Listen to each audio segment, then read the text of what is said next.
A depressão é uma doença infelizmente bastante frequente e como tal também bastante falada, mas há um aspecto da depressão menos conhecido do público em geral, digamos assim. É que não há apenas um tipo de depressão, na realidade há vários. O tipo de depressão que mais ouvimos falar, também o mais estudado e o mais tratado, é chamado de transtorno depressivo maior. Ele apresenta um quadro de vários sintomas bastante variados que nós já falámos em pelo menos um vídeo aqui no nosso canal.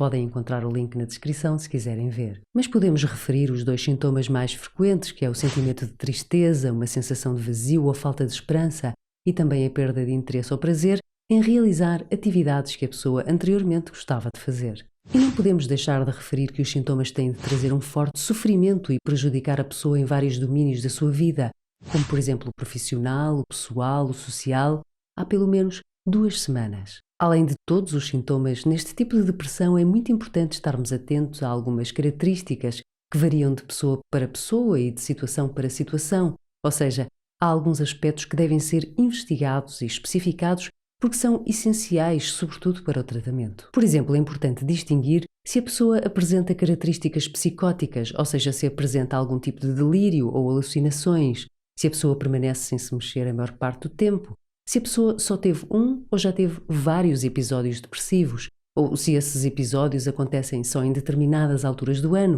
por exemplo, no outono ou no inverno, ou ainda se os sintomas começaram durante a gravidez ou depois do parto. Um segundo tipo de depressão é o transtorno depressivo persistente, que antes se chamava de distimia. Como o próprio nome indica, persistente significa que é mais constante, dura mais tempo. Os sintomas podem até não ser tão graves ou tão intensos quanto os do transtorno depressivo maior, mas duram muito mais tempo, pelo menos 2 anos. Existe também o transtorno depressivo induzido por substância ou medicamento, quando é alguma substância que a pessoa está a tomar a responsável pelos sintomas.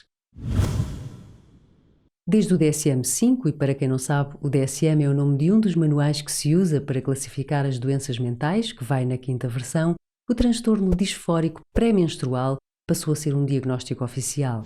Os sintomas estão associados aos ciclos menstruais, normalmente começam na semana antes do início da menstruação, começam a melhorar poucos dias depois do início da mesma e diminuem ou desaparecem na semana em que esta termina.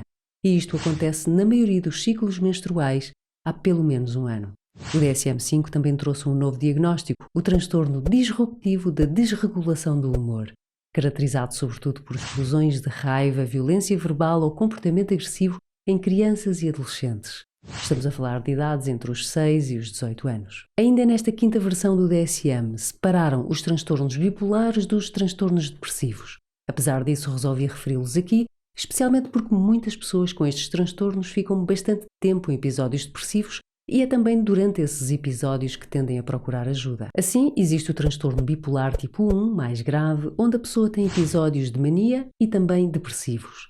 O transtorno bipolar tipo 2, com episódios depressivos e de hipomania, que é, digamos, uma versão mais leve de um episódio maníaco, e o transtorno ciclotímico, onde a pessoa apresenta sintomas, mas não os suficientes para ser diagnosticada com um episódio depressivo, de mania ou hipomania. Se gostaram do vídeo, deixem um like que ajuda o canal, partilhem o vídeo para chegarmos a mais pessoas e vemo-nos no próximo vídeo.